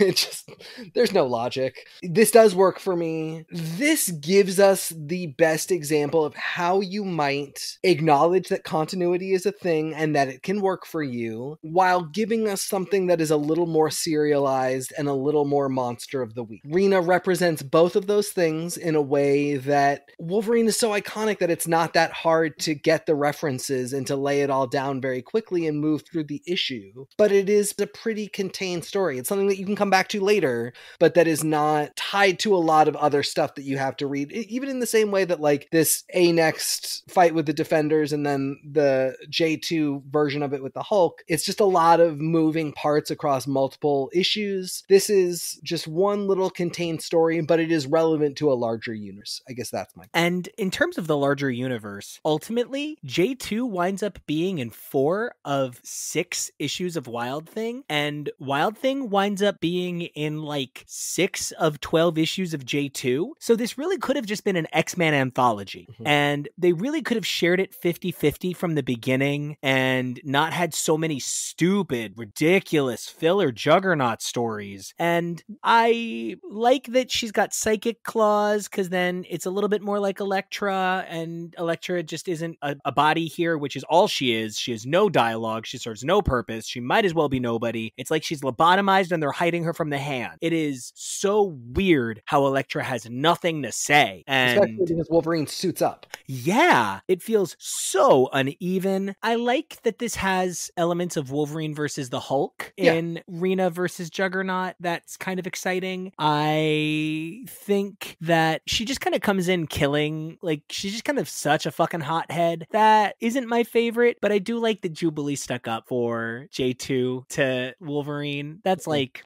Jubilee's the coolest. She knows what it's like to be a kid trying to make it, and that's pretty awesome. Yeah, there's great connective tissue here. Again, like Jubilee knows Wolverine, knows his daughter, now knows J2. These people are all somewhat connected. There's a funny family thing here, which again is such a classic X-Men thing that really could have been an asset to this story and to this universe. Because the first thing I notice is Aftermath is completely disconnected from Wild Thing. Yeah. Like, if Wolverine or Rena had been in Aftermath, it would have felt a little bit stronger, but mostly it feels like, I don't know, it feels like we're meant to take a kind of hideous capitalist meaning from it. If it weren't for J2 destroying everything, we couldn't get overtime and feed our families, is like the weirdest note to include in this. Yes. I don't want to hear about why capitalism works in the middle of a story where you're telling me that this kid's hot-headedness nearly killed people. I also thought that they only put his mother in a wheelchair. I know that when you're leaving a hospital, you have to leave in the wheelchair, but I think that this scene was shown to create a false sense of mortality for our characters that I don't know. It just didn't hit me. Yeah, you're absolutely right about all of it. However, if my computer autocorrected Magenta to Magenta one more fucking time when we talk about issue number 6, there's When Magneto Strikes, The Letter, and Little Red, The Wretched Hood, one of the fucking fairy tale stories that they start just slamming in here for no reason. They're feeling loose and slamming shit or whatever. So I hate the lovesick montage, because this lovesick opening montage, you're right, I don't think this fits with A-Next. It references things in A-Next. It brings up A-Next storylines. It has A-Next characters, but this doesn't feel like the same fucking book. Yep. So I find myself a little frustrated. However, I do think the, oh God, they're throwing a car at us is like the funniest thing. Yeah. I mean, none of it makes any sense. The fact that Magneto is just literally wearing Magneto's costume is by far the like actual dumbest part for me. Like, I don't know, Magneto bothers me maybe a little bit, but she's fine. I love the screens that show all of the other heroes. That's a technique that we used in Kid Riot a couple of times to try and pack in as many people as we could. Oh, look, there's a screen with a hero in the background. It counts as an appearance. Shut the fuck up. And, you know, here you've got A-Next, the X-People, Fantastic Five, Dark Devil, good for him. We have Doc Magus, who I keep thinking is fucking Nemesis from Alpha Flight. And then we have Spider-Girl, and Spider-Girl, your thighs are looking phenomenal there. And yeah. You got a little bit of Rob Liefeld foot, though. So I mean, it's a fully formed foot. It's okay. It's just a little pointy. Now, the battle of J2 versus Magneto is so random for me. Like, I like her, and I just probably would have saved her for a Wild Thing reveal. Like, there's other people I would have done here. Maybe an adult Siren, something like that. Or, you know, Lorna. The idea that she is not Magneto's child, or she's just another person with the same powers that took his look. That actually, sure, because then it gives us this idea that, like, some people are connected and some people are the children of people you know, and some people aren't. They just look like them. That's plausible. I can get into all all of that. But you have to do something with this idea that she's not in any way related to Magneto. Like, that needs to come up, be a stark thing, and, you know, have her be like, I'm a completely separate entity. I left it being like, so is she related to Magneto? I guess I'm a little confused. I agree. It felt like she's got that like really horrible marble bust of him. Yeah. And it just... She's got his hair. She's got his powers. His costume. His costume. Everything. So I was like, surely this is another child we don't know about. From what I can tell, it is not. She's just somebody who looks a lot like him, has his same powers, and wanted to dress like him and do what he does, which is fine, but that's a big deal. In a universe like this where there's so many people that are the next generation, the idea that you are not Magneto's daughter, you just could be, should be a story that is very different from the previous one of like Wolverine and Elektra's daughter just showed up. These should be totally different stories. I agree. It feels so fill in the blank. Yeah. It feels very copy and paste her in. Yeah. And I think this is where I really do start to notice that J2 doesn't have a focus. Mm-hmm. You know, we get the letter, which probably should have been in the previous story, but I guess they wanted Rena to play out over more issues. So the Magneto story just kind of stops, and the A next team are like, you suck for being hot-headed, and we move right on. It feels so confusing because they invest so much time in setting up J2 having romantic interest and having this interiority, but then any chance they have to get into it, they blow past it and instead focus on a character like Magneto. And I'm here for giving Wild Thing more page time, but then call this the MC2X title. Don't call this J2. Right. Because Little Red, the Wretched Hood, just shouldn't have been fucking printed. That's 4 pages that should have gone to something else. Yep. I don't care what. Anything else. Pinups. Show me J2 practicing wrestling moves. Anything. But this is genuinely, you know, if you don't have issues 7 through 12 in back issue, you can't read them. They are not on Unlimited. They are not for sale, and they are not in trade. So if you don't have these, you know, these next 6 issues, your last J2 story in this series is Little Red, the Wretched Hood. Which is nothing. It's nothing. It is a weird fantasy. I think they thought maybe they were doing like a Kitty's fairy tale thing. Like, people get a kick out of this. We do this sometimes. It's not that. It is just a bad, weird story that has nothing to do with anything, that has a fairy tale-esque veneer.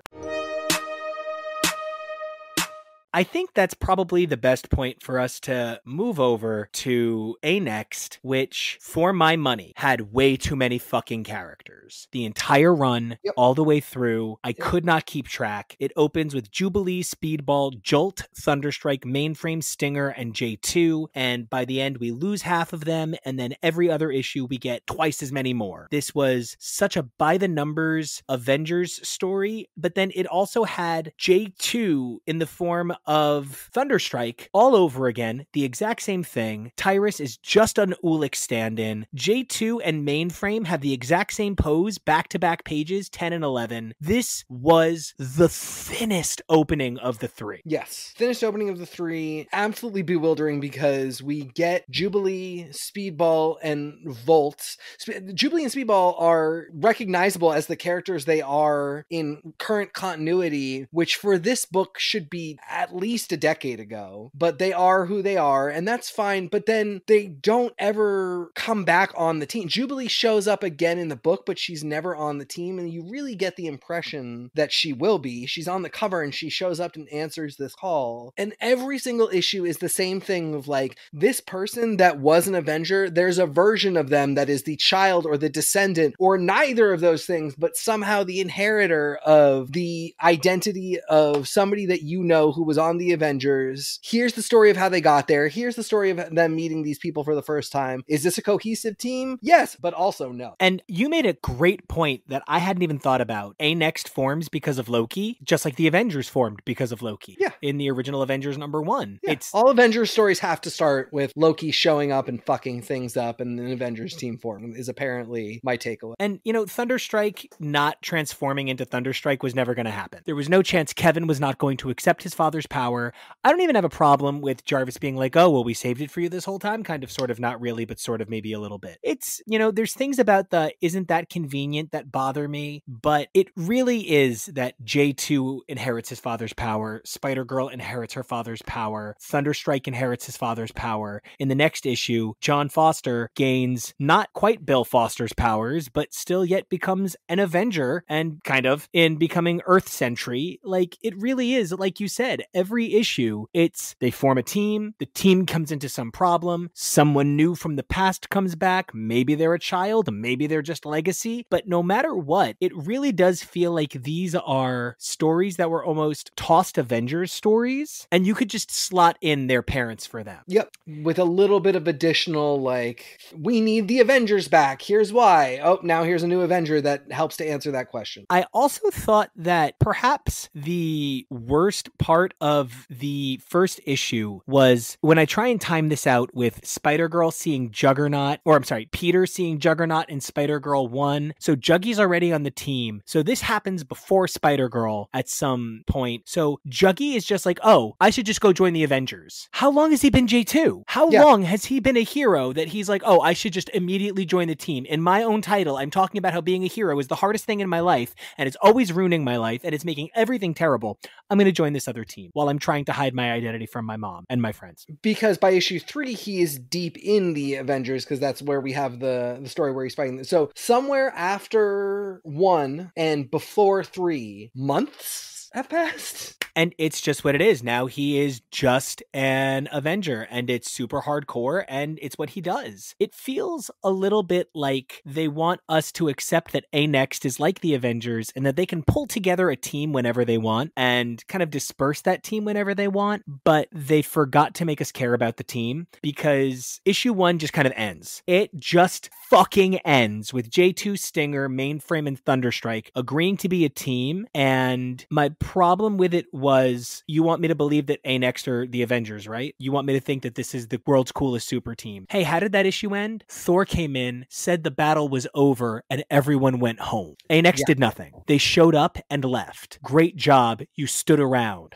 Oh, good. It was just kind of a clunk. And then the same thing happens in the second issue with suddenly the Sentry. It's just kind of almost like a classic Claremont plane trip. So much exposition. Everybody just sitting around talking. Everybody just sharing who they are. There's people frozen in crystal by a monster. It just felt like I was trying to be told the 1970s story that I'd never read, and these aren't the 1970s characters. So I don't have the same level of investment. This isn't Colossus. It's J2, and I love him for who he is, but he's not Colossus, and you don't get my benefit of 40 years of storytelling. No, he's got to work for it, and there's got to be a lot of conflict, and when new characters show up, it has to be big destabilizing question mark. This team should be rocky for a while, because we've already seen decades of Avengers be excellent, and a lot of it came from a time where comics lack nuance. They have enough now that if you're going to give us a new Avengers, there has to be a bunch of nuance behind it. Which is, I think, why I don't really care for issue 2. I didn't really care for issue number 3 either. And the reason that I think those 2 issues lost me so much is because they just felt like you were telling me Avengers stories. You weren't telling me Avengers Next stories. I just thought you were kind of giving me more of the same Avengers, and comparing these Avengers to the classic Defenders is not a move that makes me care more about these Avengers. It just kind of hinders it a little bit. I want to like Doc Magus, but Doctor Strange kind of putting him in his place over and over again doesn't do anything to make Doc Magus more interesting. There's some cool psychic stuff, but it just keeps devolving into a punch 'em up, and the most interesting parts we already talked about in discussing J2. And ultimately, it brings in more continuity where you're like, now I want to know what happened, like, to Namor, to Hulk. How did Hulk get to this point where he is looking so rough, but apparently at the peak of his sort of sentience in the Hulk form? There's just so many more compelling questions than what is this Avengers team gonna do, because they don't ever cohere. Which is why, and I feel like I'm almost flying through A-Next too fast, but there's not more to talk about. There's nothing really to say. There are little hints of maybe this team can come together, but there's really no time to stop and focus on, like, it seems like Cassie is taking a big sister role for J2, but there's no like, hey, you seem upset. Let me take you out for a burger and let's talk about how weird it is that we're both the children of superheroes. Because what I mostly get is Cassie is the angriest person to ever be an Avenger. She is furious about everything. Her father has no personality other than going, yes, Cassie, please stop yelling at me. It's so crazy. So that when we're told that there's a possibility of a new team of Avengers coming in, American Dream, Blue Streak, Freebooter, and Crimson Curse in the 4th issue, yeah, okay, sure, I'll take them. At least we got them in there quickly. It wasn't some weird mystery of, who's this? How'd they show up? We've got a Scarlet Witch analog, we've got a Captain America analog, we've got a Quicksilver analog, and we've got a Hawkeye analog. They're right there. It's totally clear who they are. There are some questions about maybe what their backgrounds are, or how they got to be the like analog of the characters they're representing, but they just show up one day and are working. And that fits the original Avengers. Cap showed up in the 4th issue, so American Dream joining in the 4th issue is really interesting. And the addition of the villain crew that joined later on, so it's got a nice mirror. It's also of note that American Dream is the final character to get her own miniseries in the entirety of MC2, and the final character to appear in a non-canon mini. She appears in a Captain America, like, Secret Wars-esque team-up core book. So she really does last. She is a big deal, but, like, Freebooter sucks. Like, Freebooter just sucks. Yeah, Freebooter sucks. Spoiler alert, there's a moment coming up at the end of the 2nd volume where I feel like it brings his character back a little bit more, but mostly in this way that just says to me, like, you could have been writing him well the whole time. The whole time. Yeah, nothing interesting about him. Again, Crimson Curse winds up having an interesting backstory that all it does, you find this out in one of the last issues, it just makes me wish that you'd said it in issue 1 and that had been something that we dealt with a little earlier. It's almost hard to find things to talk about. Yeah. I like the Wakandan characters. Vibraxis and Cold Tiger are interesting, cool designs. Probably should have been on the team. Everybody could and should have been on the team, but also could not have and should not have because it's too many people and they're not well written enough to justify me wanting anybody to be on this book. If they're away from it, at least they're safe. And like, I certainly don't need J2 on this book with Thunderstrike already on the book, with Cassie already on the book. He's somebody I could take right off and wouldn't even notice. So I don't know. I feel like the other problem is everything that A-Next did, Spider-Girl and J2 did somewhere else and maybe did a little bit better in a way I liked more. One of the things that got really old to me was, I mean, spoilers, Mainframe is obviously a robot. From day one, he's obviously a robot with his brains downloaded into him. This isn't even interesting by this point in time because we've already got Vision. We've already got characters that are Deathlock. Like, this isn't new. Nope, it's not new. It's not interesting. Even like the origin isn't so good that it justifies this big, like, every issue there's a question of who is Mainframe. I swear I'm going to tell you,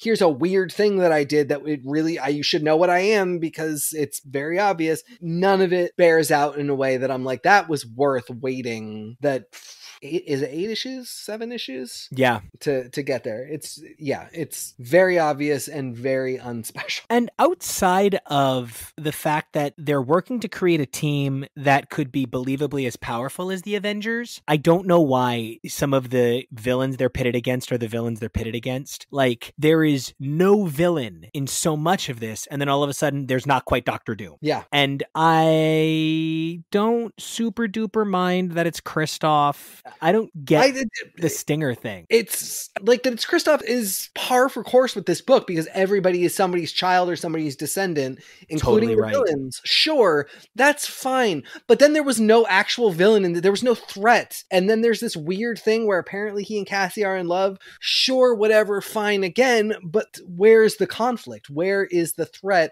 Where is this team of superpowered individuals coming together and saying, if we do not use our powers and coordinate together, something really bad will happen? Well, and we get that something really bad just in the past. Issue 6 is the hardest and easiest issue of the series. Argo is stupid. Argo has no personality. He's just brashness. He kind of attacks. He kind of doesn't attack. He flexes a lot. He calls the women babes. J2 is watching Xena, more proof he's gay. And this book at this point really reads like it's for old men who still have childlike wonder. Mm-hmm. And it's things like there's something called the merchandise and you have to fight through stuff to get to it. That doesn't make any sense at all. If there's something so dangerous that getting to it might kill you, no one should need to get to it. That shouldn't be a plan. That doesn't make sense. That's not clever. That's like coming up with an IQ test and having the top score being genius bordering on insanity. That doesn't make any sense, and it doesn't make anybody seem cooler. It's just putting some hardcore edgy words at it. I think it's supposed to be like the Trials of Hercules. It doesn't do it for me. No. And then when we get that Hercules survived an Avengers massacre and now he's like wide-eyed like a horse, I don't know. It is this. Jubilee should have mentioned that there was an Avengers massacre. Or Jarvis, or like records all over the place in the Avengers mansion that they're in that has computers everywhere. Truly. None of this makes any sense. None of it coheres in any kind of way. There is no classic Avengers story being told, and there's no modern story. Well, the modern story is being told, but it's not good. It doesn't have any of the trappings of like a modern Avengers story that would make you be like, yes, I needed this. Avengers in 616 was getting a little stale. I'm so glad we took this and rebooted and did something new. It doesn't give you any of that. It just exists and gives you little Tom DeFalco's little spins on updates to the characters and different people who could have been them, which is fine, but I don't see the point. But he does give us a lot of accidental homoeroticism, which I appreciate, because in issue 5, we get J2 and Thunderstrike as Zane and Kevin. That's what's so weirdly intimate about it. They both take away the trappings of being giant beast men and are vulnerable with each other. Like, I often sit around naked. I don't like clothes, but if stuff gets heated, like the discussion gets heated, I kind of put on clothes real quick because like being naked during an intense moment feels very vulnerable. I have to imagine for size changing super beings, being not size changed is very vulnerable. Yeah, especially they're both kind of dorky. Zane's a dork and Kevin's an art guy. Like, they're not these sexy, super flashy guys. This is them at the people they could never be on the Avengers. And there is something very intimate about it. And the fact that it's not one of those weird, like, oh, you're not my friend. Like, I don't do friends. They very clearly like each other. And it does play off as very homoerotic. And, you know, it actually only gets a little bit more homoerotic as the story goes on, which I'm pretty grateful for. Yeah. I mean, all said and done, this first 18 issues, we had some negative comments, but I don't think it was the worst thing we've ever read. And I don't think it was by far even the worst AU I've delved into. No. I think that Spider-Girl and J2, by focusing on fewer characters, had more opportunities to develop narrative and persona, but I don't think I've wasted my full time yet. Like, I'm still reading more good than bad. If I had to give J2 a score, it's probably a C. And if I have to give A Next a score, it's probably a C-, just because it says so little, even if it's perfunctorily fine.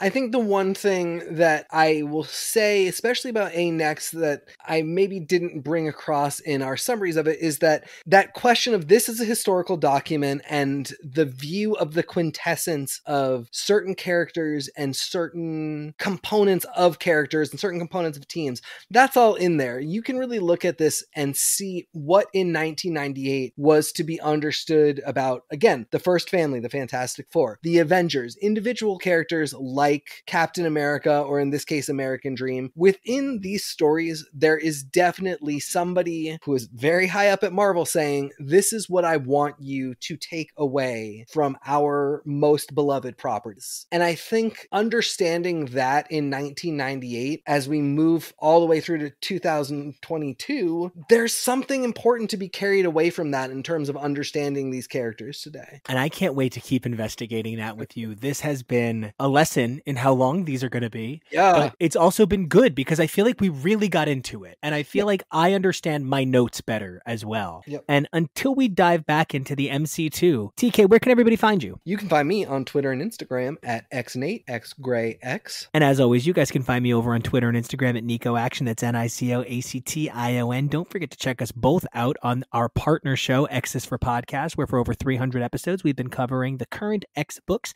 as they come out. And you guys can check out my original work over in the upcoming Young Men in Love anthology, which you can order from Diamond or your local LCS. And until we return to the world of MC2, guys, we'll see ya. Bye.